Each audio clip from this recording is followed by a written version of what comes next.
I'm still subjecting myself to the torture that is Rings of Power. So I just want to point out, Rings of Power, all that it is, instead of storytelling, it is references and shipping. That's all it is. It's just injecting elements from Lord of the Rings, things that we know the general audiences wouldn't be familiar with, but they just inject things they reference as opposed to just telling a story. We have Barrow Wights, we have Entwives, we have Tom Bombadil and Goldberry. Oh, the nameless things? There's a nameless thing. I think they even referenced the Shire, but I don't know if that would count as a reference. But they did this weird thing where it's like they have a prophecy. The stories have a prophecy about the Shire. I think that's what they were trying to do. Yeah, the stores. And store hobbits, yes. They're not hobbits, they're stores, even though they're just breeds of hobbit. But for some reason, they want to gaslight everyone into saying that they're not hobbits. They're hobbit adjacent. Anyway, so views are tanking, and I know why. And it's just because it's just pure references in lieu of storytelling. It's very inaccessible for new fans, for general audiences, because the way they introduce Tom Bombadil, so not Gandalf, comes along. He finds Tom Bombadil's house. He follows a goat and Rune.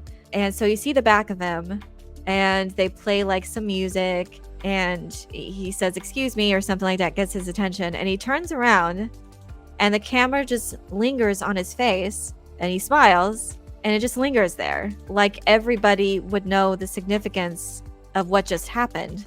It just presumes that everyone watching knows who this is.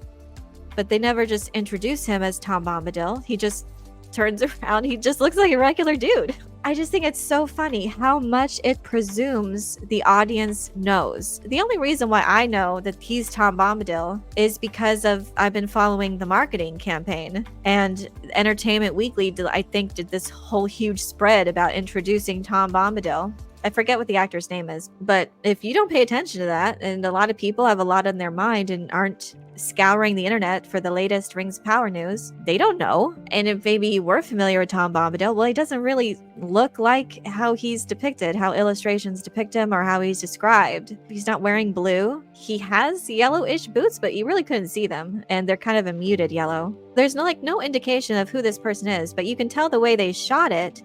They just presume that everyone knows the significance of this moment, that it's the first time Tom Bombadil is on screen. Just marvel at his face for like a few seconds, just to take it all in. But it's like there's nothing, it just feels so flat. And he's not, now obviously the depiction itself is wrong. Obviously he's in Rune, and he is not, his personality, he's not cheery enough. He sings a little bit, and he's a little bit of friendly personality, but not how he's described. Most of the Tolkien lore tubers I've been seeing, they all agree that it's just not book Tom. It's not. I just think it's funny. There's so many moments like that where they just presume the audience knows it, and you can tell that that's how they filmed it. This moment. People who never read the books would probably not know who that character is based on what you're saying. No.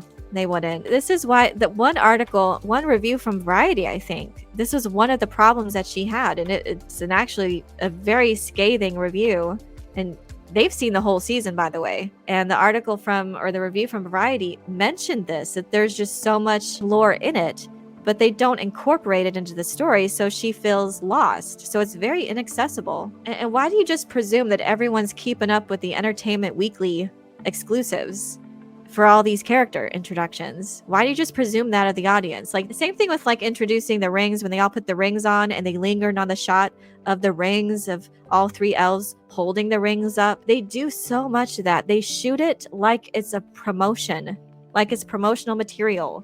And they shoot it like they just assume that everyone knows that this particular actor is playing Tom Bombadil, even though you've done nothing to like lay the groundwork for that or incorporate it into the story.